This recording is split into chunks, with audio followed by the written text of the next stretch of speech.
once she starts disrespecting, it points to the fact that she's cheating up. Yeah. Okay, for me, a man who apologizes when he is not sure if he is wrong is a very wise man. A man who apologizes when he has been wronged is the moment you realize that your wife is never wrong. Is the moment you get peace in your home. If you want your marriage to work as a man, zoom that thing. As a man, yes. As long as this woman respects you, yes. As long as this woman doesn't cheat on you, bembeleza tu hiyo mwanamke. I have.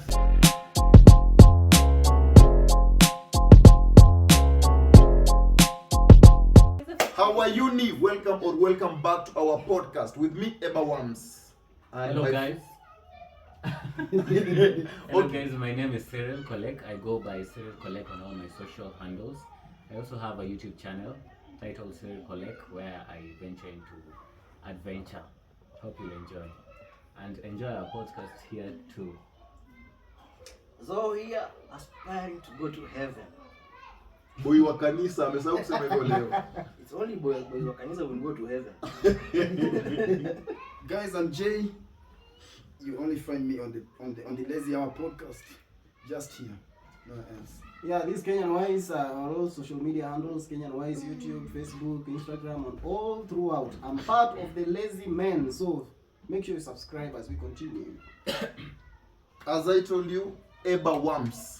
Na ninasemanga sio worms ya minyo, worms ya WAMS. So you can get me on Facebook and Instagram. Hizo zingine bado sijajoin. Ikijoin tawaambia. So guys, how are you? We are fine. We good. We are lazy. Mazeka weekend karaisha. Today is a Sunday. Nikikumbuka high school. Kama kuna siku ilikuwa mbia ufala sana, ilikuwa Sunday bana. Sunday by the way, unataka ifike jioni. Sunday, unajua Sunday, Monday inaanza. Unajua Monday ni serious business. Serious business. And you are starting with the mathematics double. Maze na hujafanya nini? Niruhusu nisalimie Mrs. Mungai bana. Oh, wewe ndio madam yako kuna crush. For me, my nightmare on Sundays was this part where bana tulikuwa tunachekiwa. Kama mfanya general cleanliness. Oh, inspection. Yeah. So they were inspecting. They were inspecting bana everyone. Same. We had this teacher that could detect if you had taken a shower or not. Wallahi. Yeah, he could tell where my mama ujaoga. And he could tell, he was very accurate with it. For us it was called code. Code.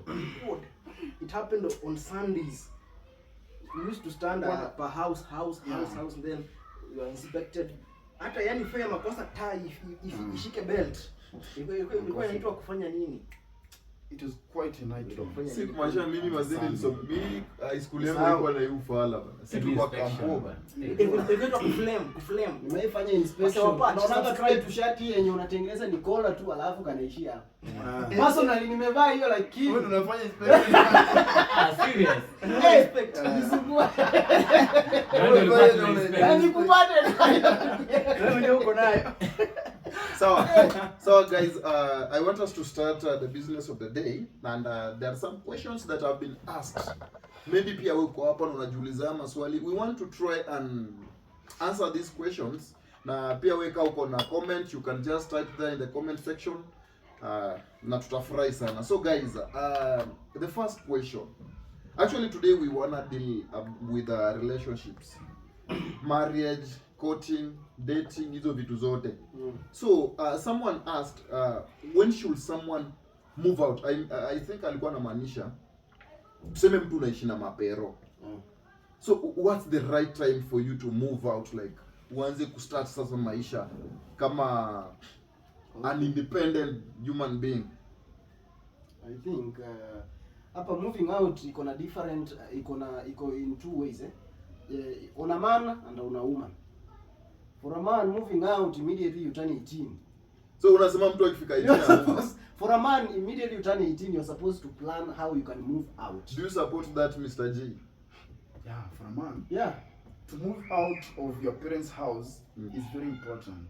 because that's when you start you start identifying as a sole creature. You depend on yourself. You exist alone. You see, yeah. So when it gets to that time, like he's saying, 18 years. At 18 years, I don't expect someone to be going back to their parents' house and stuff. Just stay out of their home. Suffer outside there. Just survive your way out. Me, I don't support that. Why will I move out actually? To say me, hey, my parents wanna provide kila kitu, but I come from a good family. There's food, there's everything. Why will I move out? Niende niteseke huko nje. Me personally, I concur with my two lazy men.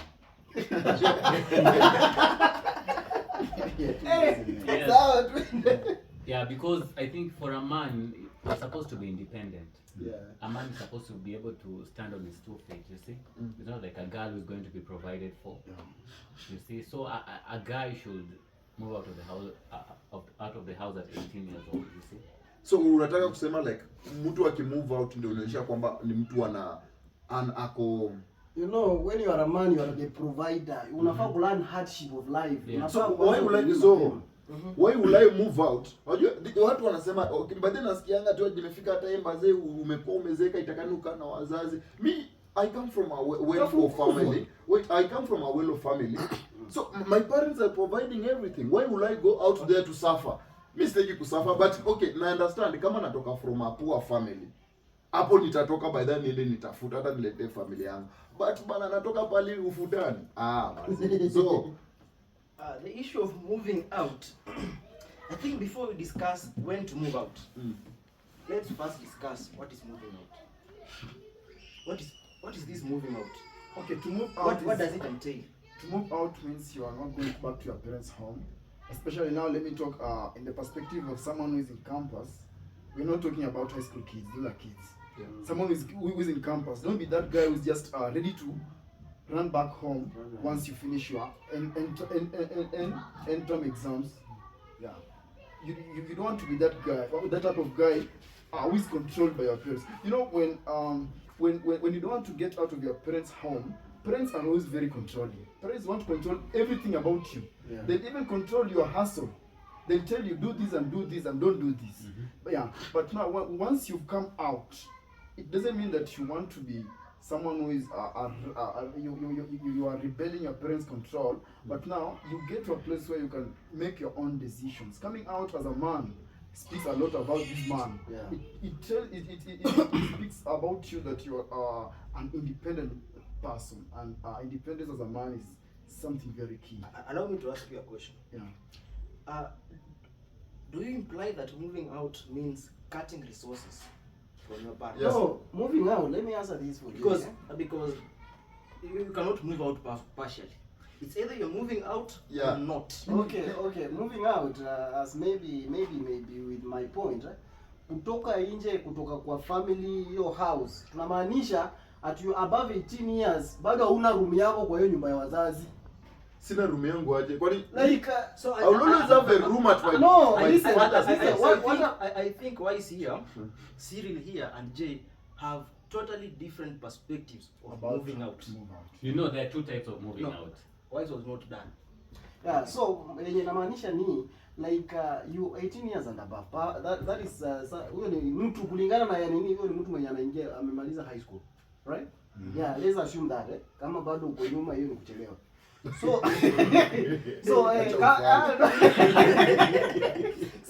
like someone when yako campus. Yeah. So tukisema moving out inamaanisha like hizo ile utoto ushatoka stage fulani uko kwa hii nyingine. So hii uko kwa you want to know more. So for ladies uko right, unaweza like uko allowed to come, uko freely like anything. But for a man, hata kurudi tu ati wewe pia hiyo nyumba ya mzazi analala, ati wewe pia unalala hapo. Now hiyo ndio sasa tukisema moving out tunamaanisha the time when you realize yourself na unaona kabisa hata unapata mzaa na pirate kwa best yake mwenye hapo na kitu. So acha nikuulize, aje gani nitoke kwetu, I'm provided, niko sure I'm going to eat breakfast, lunch and supper, niende ni pirate kwa mse. That to me that's stupid. No, you know, you moving out, it doesn't mean that you are withdrawing all parents' support on you. So I think we really need to define this moving out. Okay, I'll define it according to my perspective. Because in my understanding, you either move out or not.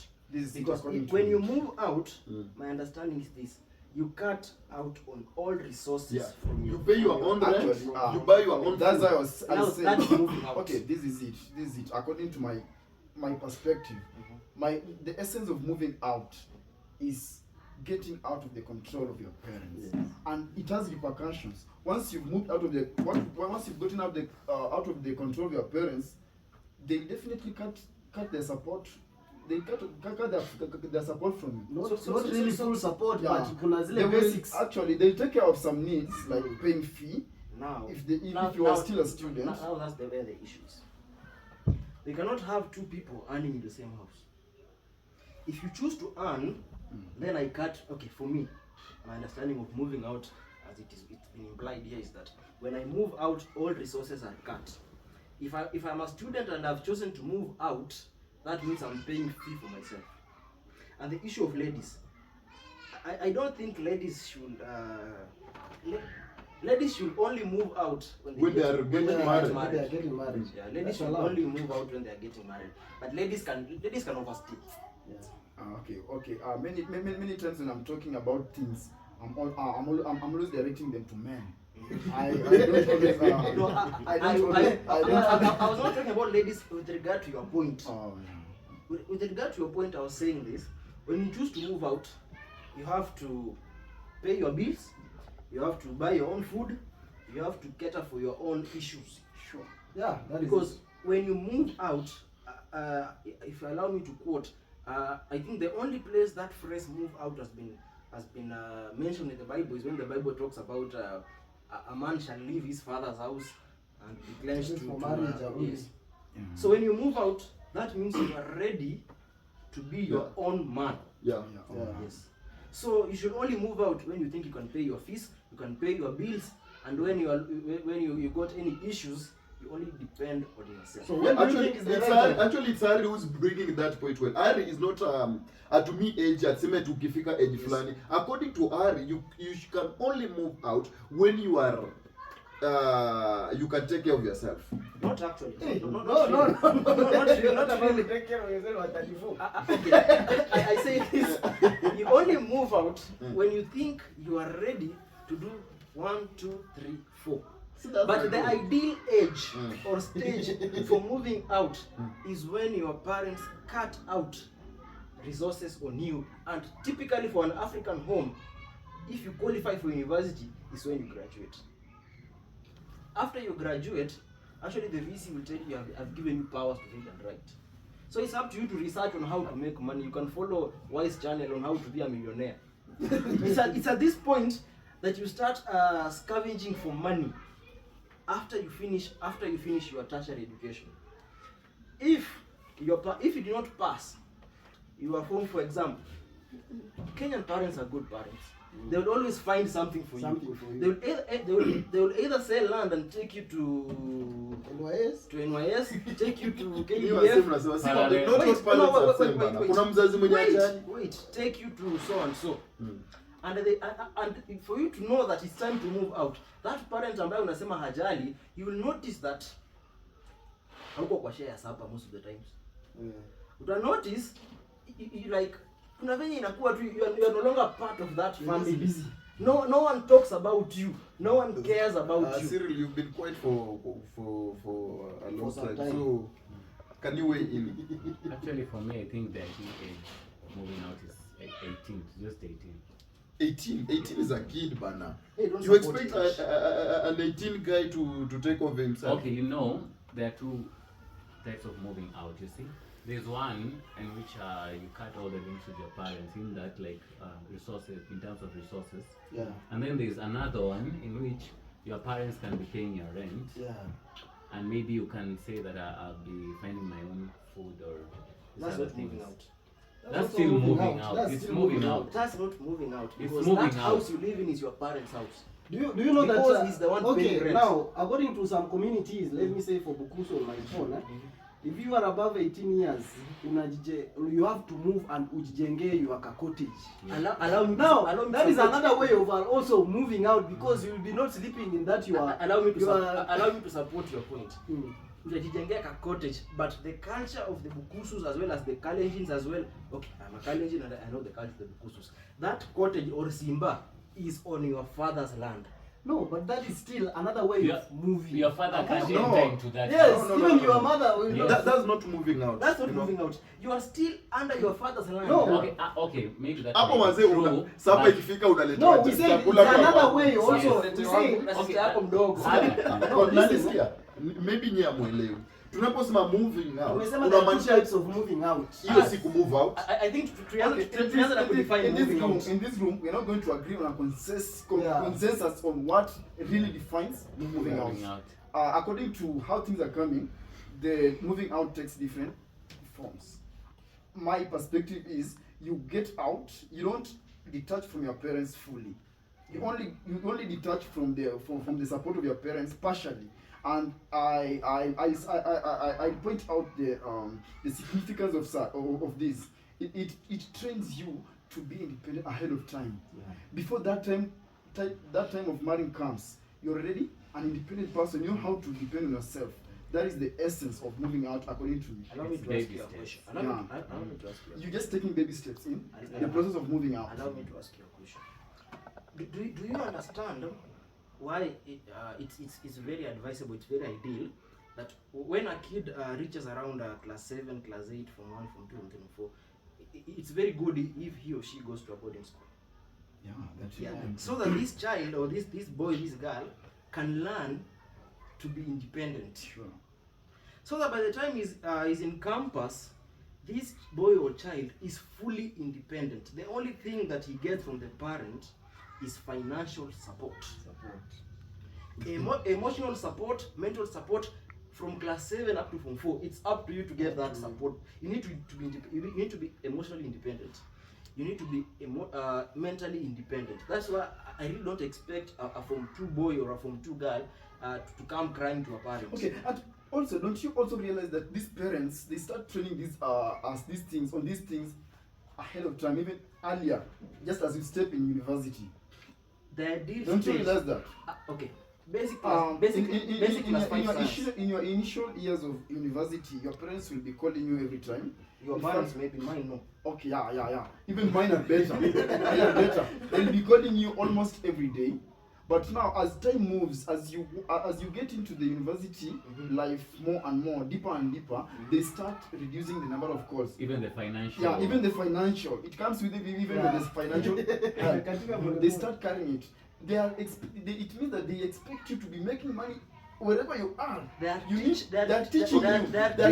you to stop, Thank you. to be independent, and I that way, think now we agree. and that way, they're telling you don't even have to be coming home every time. So they are teaching the you university to closes. move out, so that eventually when they cut out resources, They're teaching you. So moving okay, out. So this is it. Relax, This is it. They're teaching you.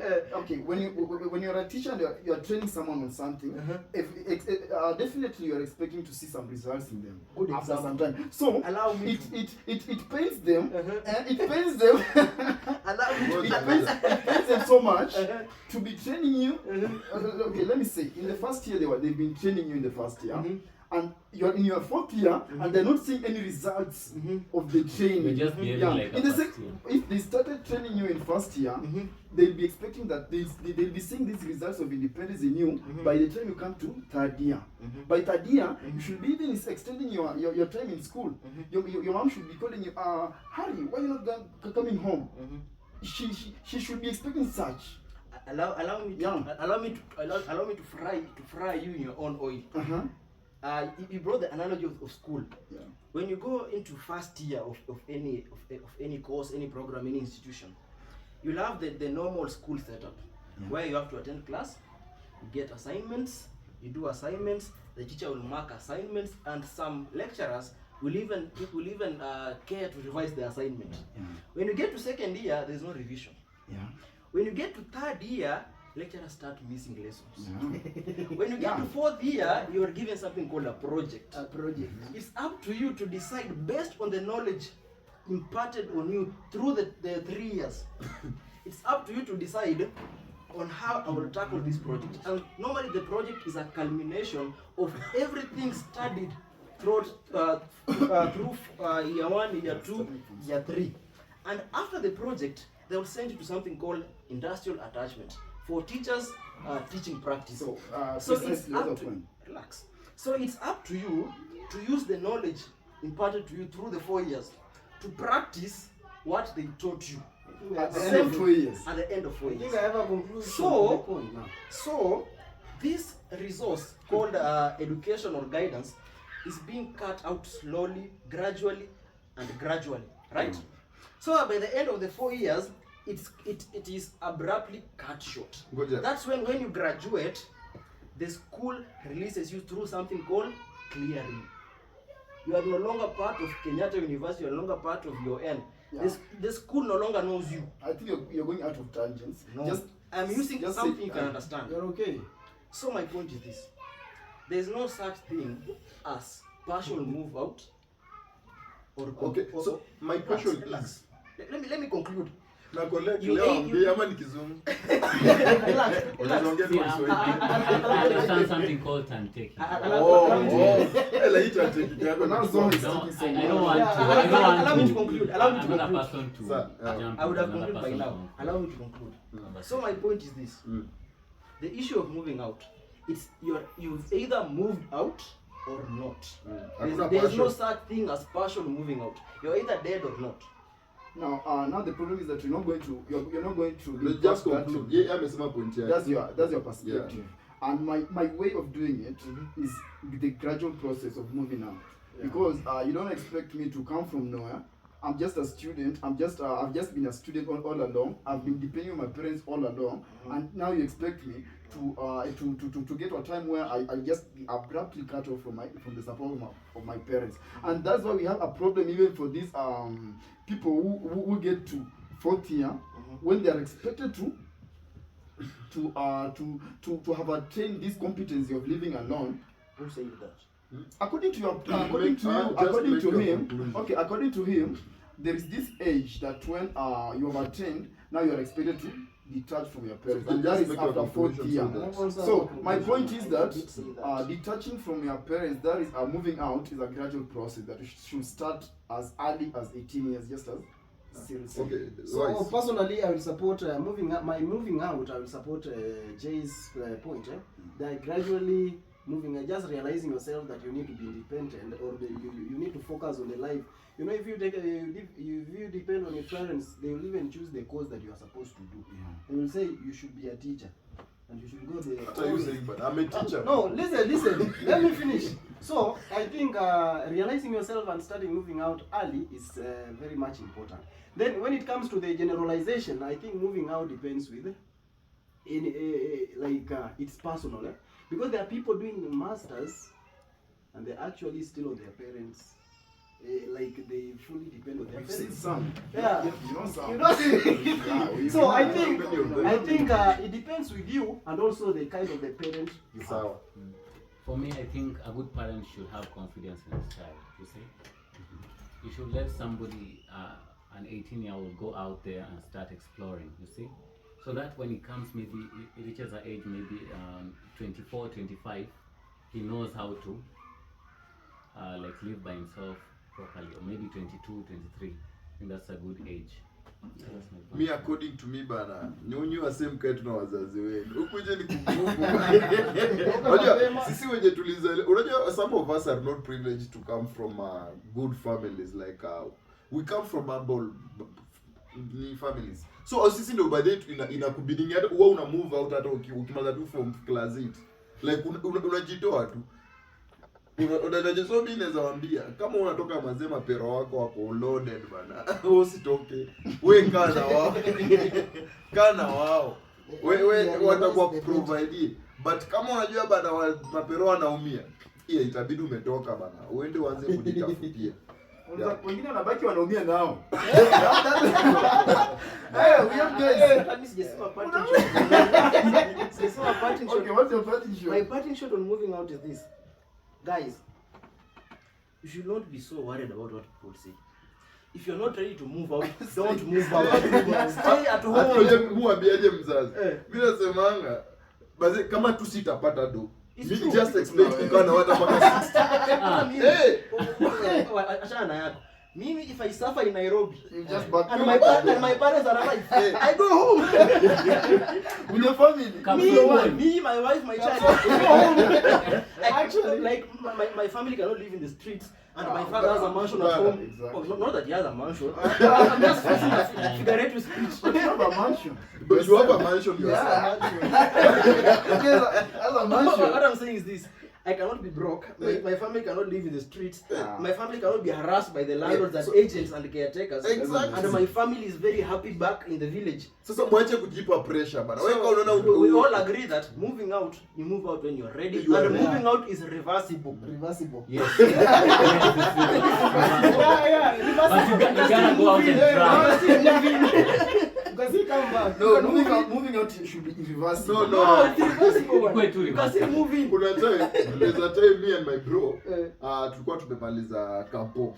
So my elder brother, sikuwa tukaamua. So tukafanya bedhe ni sawa. Tukajiambia mazee Okay, do you mean degree or master? Because I'm aware that you're not finished your master's. Oh, it's my.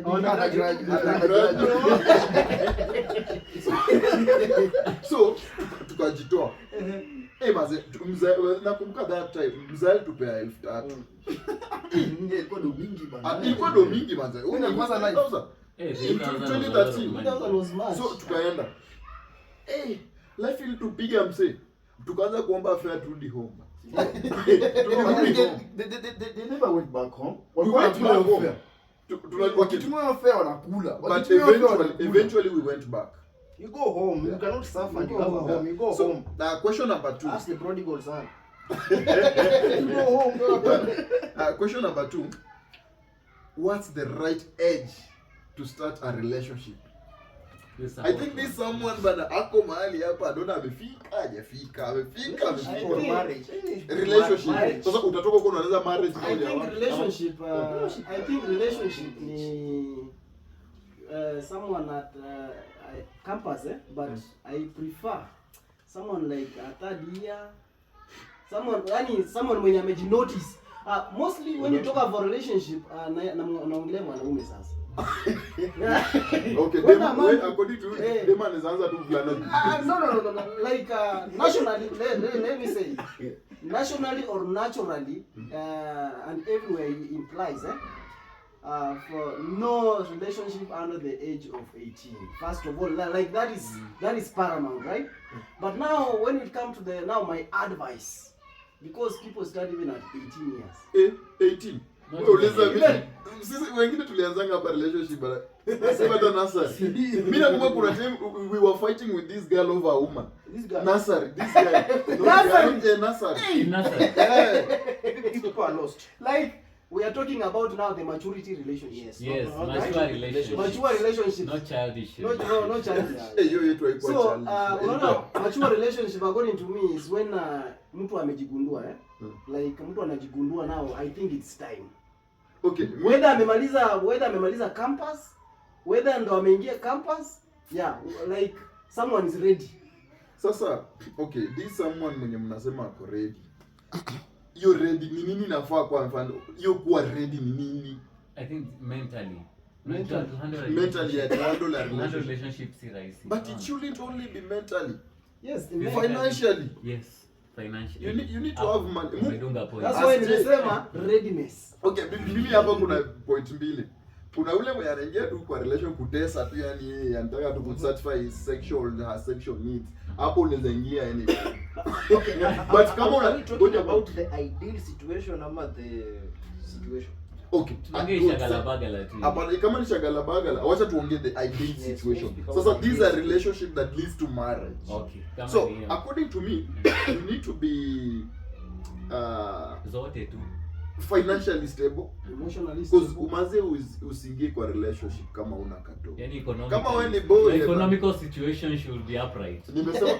Nimesema usiingie kwa relationship kama una do maze. Our videographer amenipea bombastic What happens is bombastic Unajua kuna relationship mbili, kuna ile ya marriage na kuna This is what I'll say. tuseme Yeah. ideal Okay, so this is what I'll say. To get into a relationship is uncontrollable. This is something very uncontrollable because you cannot restrict a child of 15 years who is in love with a girl from yielding to his or her feelings. Yeah, because even it's an expression of your emotions. It's very much okay for someone at any age to want to be in a relationship. It's very okay for someone to want to be in a relationship because they definitely express it and they learn. Yeah, you will not restrict them from it.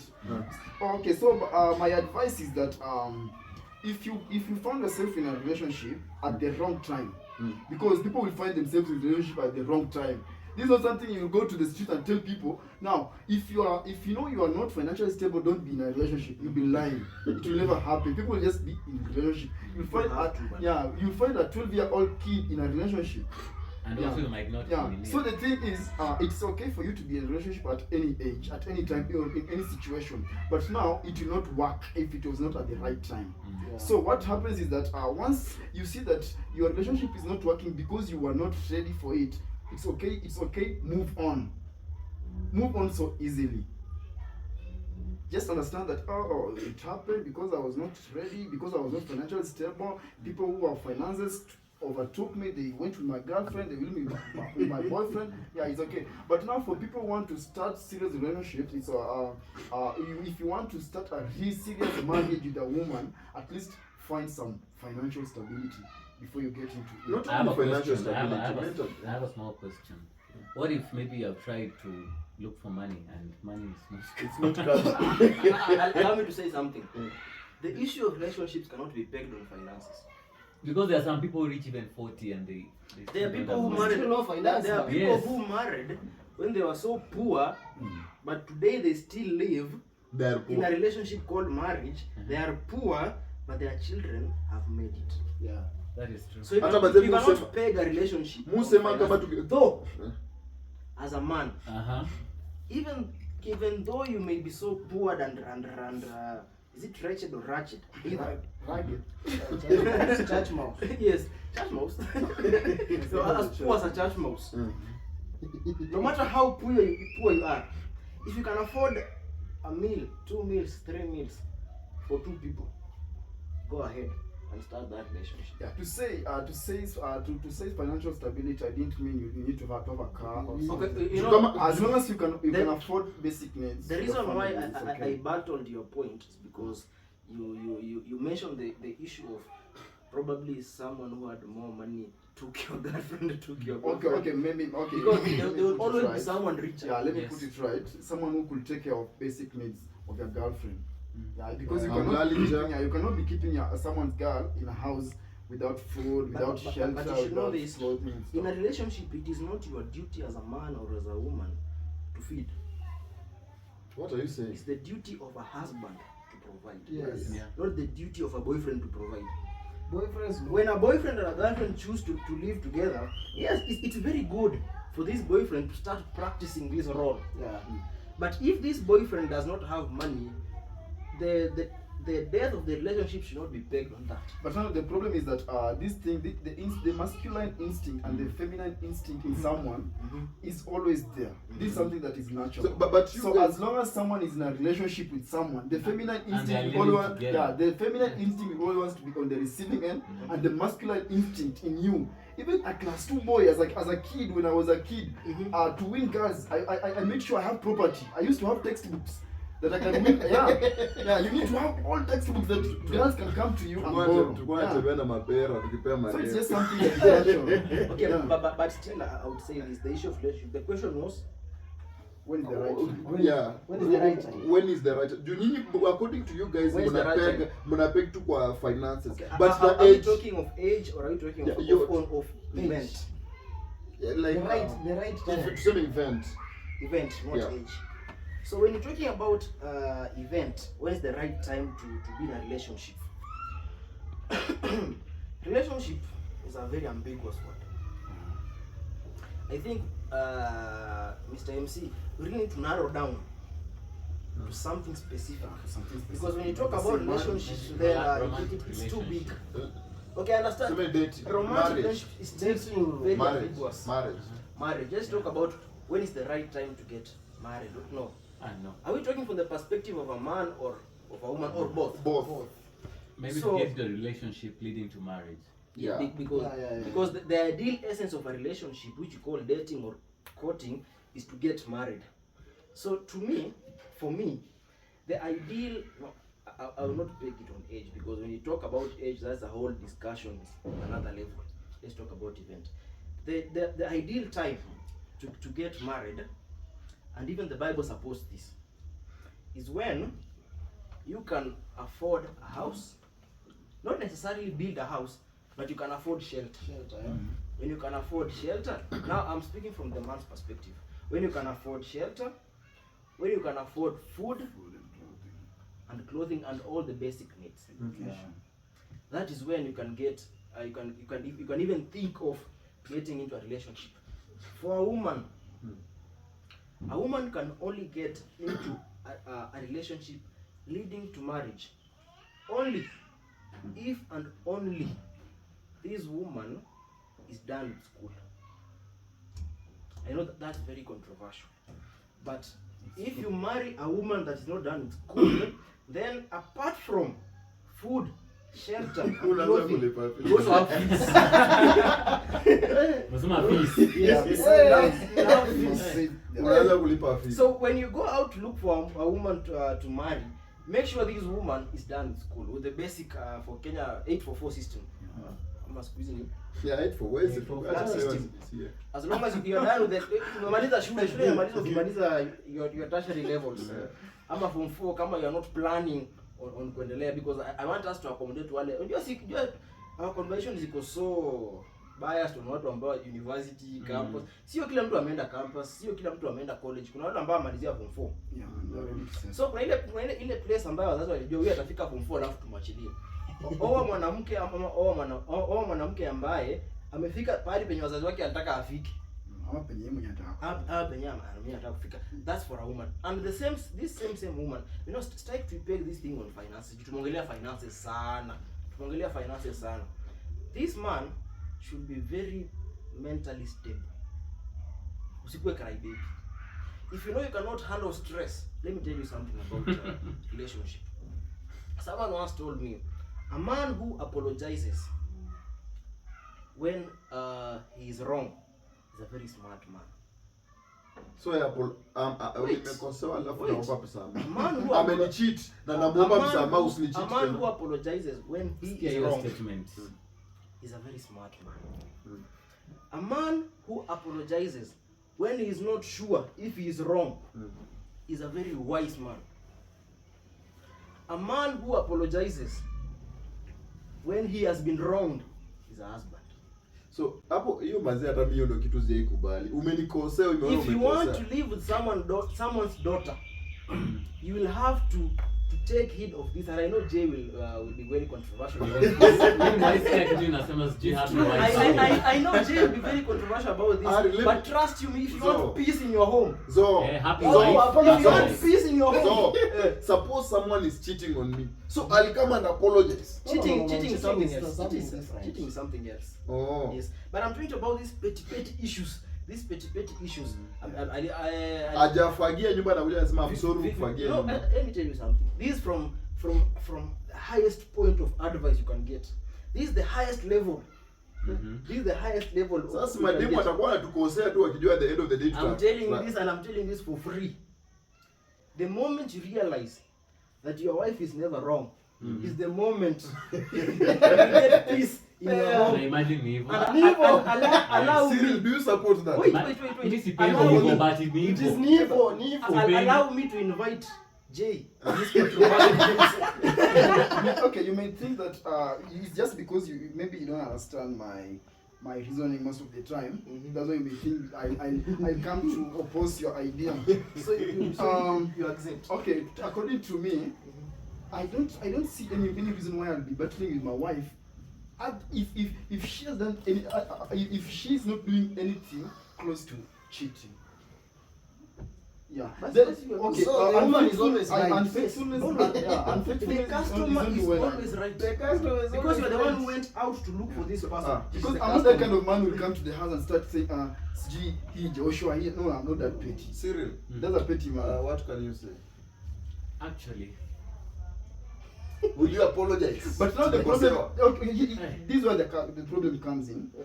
Once she starts disrespecting, it points to the fact that she's cheating up.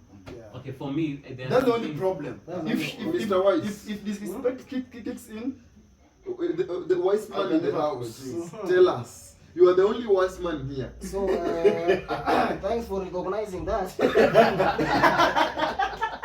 So And guys, I want you to judge. Msikichi anaongea muone kama Judge he's the wise wisdom. ama judge the Is the wisdom. wisdom of Solomon or the yeah, wisdom so of- let's come to this now, eh?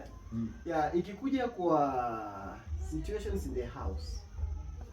First of all, you have to recognize that a man is the head. We agree, right? Right. Sindio? Yeah. So, and when it comes now, this man with a woman, yes, you will find that both of you will be both of you will have mistakes. Yeah. But now you have to consider the emotional balance between yours and the woman's. Nani alienda kwa mwingine?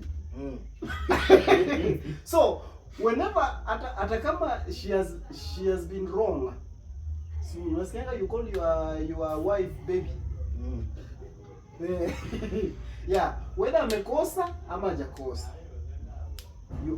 you at the end of the day, hata mgombanisho ufanye nini, utakuja kumbembeleza mwambie you have to apologize. So a woman, if you want your marriage to work as a man, if you want your marriage to work, zoom that thing. As a man, yes. As long as this woman respects you, Yes. as long as this woman doesn't cheat on you, bembeleza tu hiyo mwanamke. I heard somewhere, somebody saying that happy wife, happy life. Yeah, true. So, a man, lazima tu utambembeleza. Lazima. So okay, according to in relation to our question, tunasema what's the right time for nini? So inamaanisha hapo bana you must have attained an emotional maturity ya hali ya juu Do you realize as why a man. people break up easily? Because wameingia kwa relationship at 20, 22. Like mwezi mbili. yeah, the man Mwaka. is a kid, the man Yes. is a kid. Yeah. Like, dem akiage tu hivi Dem kidogo. akiage, anaenda. Hebu zoom hiyo kitu, zoom hiyo kitu. Men out there, the moment you realize that a man is always wrong and the woman is always right, The better- you are ready for marriage. Yeah. And to answer your question, Yeah. the ideal time to get married for a man is when you realize you are always wrong, Yeah. and when you realize your woman is always right. Right. But Acting as allow exceptions. me back. Kuna exceptions. Yes. Allow me to give you the but. Na hiyo utabebwa. Relax. Relax, relax. Relax. Amenizumia watu waonekani. Amezuri. Unasikia tu sauti huko. Continue. But you need to do something right. Yeah. Whenever your wife or your woman amekukosea, make sure umemgombanisha. Make sure amejua amekosea. amekosea. Then afterwards Apologize. Peleka yeye date sasa. Unajua wanasema last Wewe, one wagombanisha wangu. na hii kitu block bana, my nini asione bana, sikuwa na kuna leakage bana. Okay, but point is this. Hakikisha amejua makosa yake. Yeah. After that you can do hiyo kitu, hata kama ni Lavi hiyo davi. kusimpi hiyo. Mm. But make sure amejua makosa yake. Alafu baada ya makosa date nini kashow kidogo wapi. So Atakurespect guys, vibaya sana. Basi. So alafu most of the times we experience this that you go home, then your uncles are like, when are you marrying? Na madem wanaambiwa mazee unachelewa. So mtasema nini like like kuna age juu ukifika time fulani utaambiwa Cyril bana hatujakuona na mtu. Like Uko normal kweli. uko normal kweli. Kama So kama mtu fulani what will you say? I know that The person. problem is Yeah. kuna kuanga na the age yenye everyone like really expects you like uko kwa marriage. Yeah. Like you are at 30 na huko kwa marriage watu wataanza kuona like you have a problem, especially kama So is kwanza it you are a right? woman. Is it For right? women. Is it right? Wanaume wanaweza escape kidogo. But women nayo bana, wewe unapita 25 unaenda wapi? wanaume hata wanaweza escape mpaka 35. But okay, kuna mademo amekuja, people like ama nini ma influencers, you know, mademo wetu wana copy sana from those people. People like Pierre Makena. Short put this one. Yeah. Short put nani? There's this short lady and it's John Itonga Chicks Kapienga. Yeah. Unaufala. People like Akote, people like Zari. Unajua wamemake mademo amejua it's not a must like unaole see wanasema Tunapata mtoto tu. age hata by they don't value kuwa married. Unaona? Unapata mtu anaoleka akiwa at 50. Is it right? Like kuna age ambayo dema akifika inafaa ajue mazi am expiring. There's this notion ambayo ladies of this age have about the issue of marriage. Marriage has been reduced to a system of procreation. Yeah. So ladies will opt to get a baby daddy. They get kids and still retain the independence. Women don't want to be submissive because submissiveness is the major factor of marriage for the part of women. So the issue of marriage for ladies, my take is this: you need to marry when you are at most 26. Why? Because of the menopause factor. Yeah. Now, something will lie to you at your youth, 25, 30, 35, 38, 37, then something will lie to you that you really don't need a man in your life. But when you hit 60, reality will hit on you. Yeah. And you realize that you need a companion for your life. And at 60, the only person willing to marry you is that guy in the grave. No one is willing to marry a 60-year-old woman unless he uko na dona unless he is insane or a male gold digger for that matter. Benten. Kabenten pekee atataka mambo yako, but huyu Benten anakuanga na bibi yake pahali. Kuna wife bibi yake. Wewe yako job, this is a profession. Any profession ako job 8 to 5. Ako job. So marriage is compulsory for a woman. The better, the earlier you marry, the better. Ukifika 24, 25 kama una mtu tembelea daktari. Sana wamitishana. Hata tu in 20s. Are we in agreement that Apple 24, 25 kila mtu hapa? Yeah. Tunakubali? Yeah. Sasa wale mademo yamefika 40 na wana mtu tuambie aje. Tafute ndo mingi tutatuma kwa It's not all lost for them. Watafuta mmeambiwa according to Mr. Wise here, hii madem ko 40 hapo na you've not found someone, tafuta do. We have Mr. Cyril here anakuja hapo kama Benten. At least now by that have you chasing a career. Have you noticed that when a lady anapita 30, for her to get someone like rahisi, I'm saying rahisi pata watu Kupata mtu serious. Kupata mtu serious anahitaji akuwe financially stable. You are the man. But a man anaweza fika 40. A lady should be that. But a man anaweza fika 40 ako financially unstable. Actually, a lady when you hit 30 you are the man. No, you are now the man. You are no longer the lady. A lady who is 30 and above and is not married is a gentleman. No. You are not married but you have someone. Hata yeye kuwa na mtu sasa. Kuna wale watasema they've been chasing their career. Yes. Kwenye wamekuwa na It's always a lie. It's always Okay. a lie. It's a lie. They Kuna always wengine it's a lie. It's a lie. It's a lie. si wote. They just try to hide behind it. But it's a That lie. is you are chasing career. Okay, to be honest, Career let's say chase. example, Career. mtu anakuwa afanya medicine and surgery, si ndio?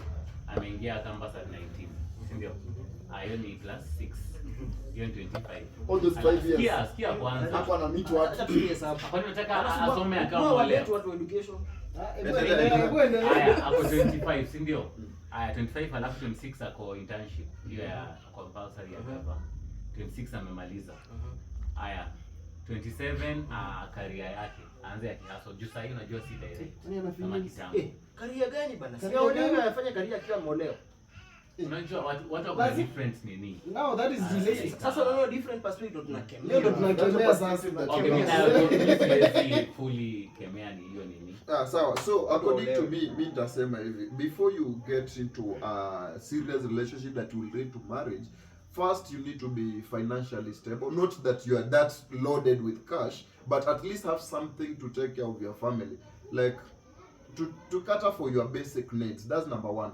Number two, you should be mentally stable. Umeona mambo na relationship si ya mchezo. Like ukikuwa mse, as a man now, you have the emotional maturity of a toddler, you will not succeed in a relationship. So number one ni financial stability, mentally uko sawa, hata kama ni masomo, like you've advanced, kama ulikuwa umefanya degree, umemaliza degree. Another thing pia age, man. Wase wanasemanga ati age sijui ati life inaanza at 40. Unajua kuna wase wanatudanganya. Actually we have people wanadanganya vijana. Wanawaambia sijui ati it's not a must, sijui ati at a given time. But wakati utafanya hivyo ufike 50 na hauna mtu, utaumia by the way. So as a man, mi huona ukifika around 28 you need to get yourself a woman. Na a woman ukifika tu clock inaanza kutik, ukifika 25 26 hapo, by the I think you should be getting ready. Actually Bible inasema enjoy the wife of your youth. Exactly. Bible inasema hivyo, enjoy the wife of your youth. So unaona, alafu dem unataka kuoleka kwa 30. So kumaanisha mwanaume mgani tu, mimi nataka mniambie kama kuna mwanaume mwenye ako above 30 na ana bibi. Huyo ni mwanaume who is not serious. Sio kila mtu, but mostly utapata jokers. Most men by the way wakifika 28 wanakuanga at least amepata permanent. So ukipata wewe dem you are dating, unapata mwanaume ako 35 hapo na ana mtu, jiulize, number 1 huyu jamaa ameoa na ameacha dem huko home, si ndio? Number 2 is a divorce, amekuwa divorced. Number 3 ni mse ako na shida by the way, maintain relationship. So kuna cases ndogo unapata wale wazuri, but you are not ready to tread that path. Come on. Yeah, it's not practical. Alafu pia unless unataka kudate mwanamke mwenye mostly maboy upenda mademu watoto wako young. So you are 30 bana, you are as a woman and you are not married. You maybe utabado utapata boy mwenyewe unamshida miaka by the way. Ama divorce mzee, utapata mzee widow. By the way, we don't have anything against widows. Yeah. Don't get us wrong.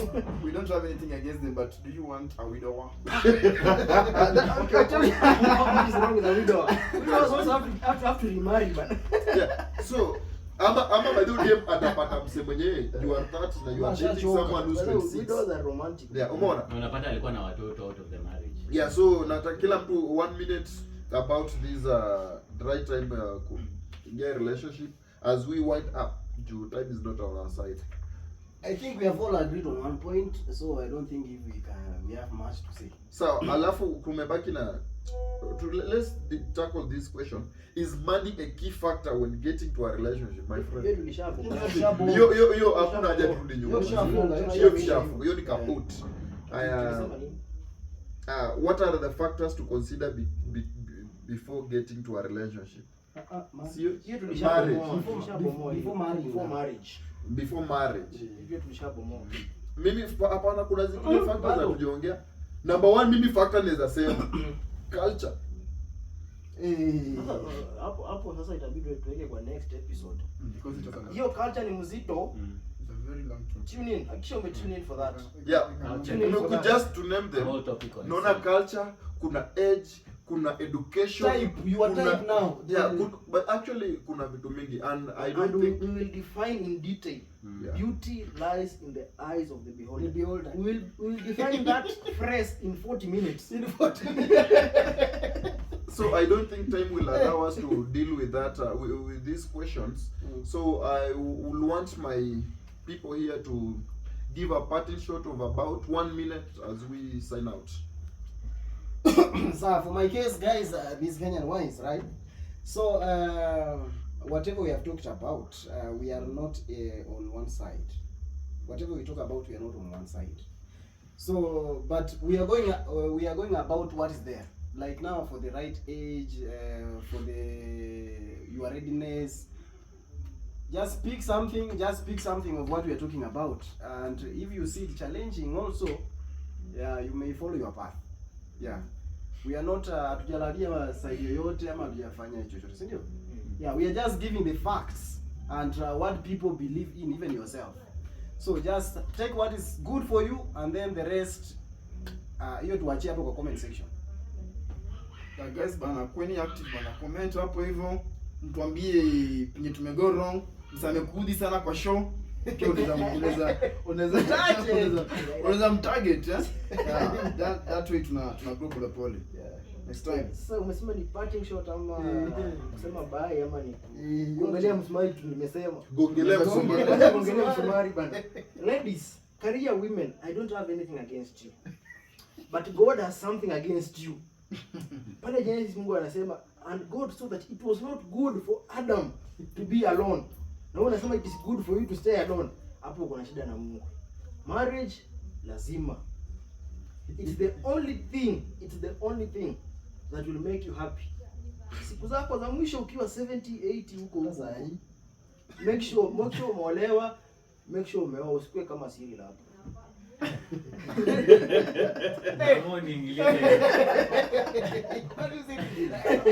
Wase bana, watch, subscribe na mshare video na unaweza suggestia topics mnataka to discuss. Topics moto and tune into the next one too. Subscribe so that kuna itama ku click notification bell, ndio? So that anytime we upload unaona tu and then Get updated. Guys, this channel is still young and we hope that tutafika pale penye tunataka kufika with time. We just asking you to support us by watching, liking, subscribing, sharing, like to support tu mazee in any way yenye utaweza. Hadi siku moja tufike penye tunataka kufika. Hata unaweza kutumia do. Hata unaweza tuma. By the way, We are lazy by the way. Utaanza kuweka We are lazy but we want to be happy. Si ushinda tu hapa the whole day. So so mtumie do. hapo ya doni ukweli bei. Sasa alikuwa anajua. If you want us to give you the next episode, we are so lazy we can't go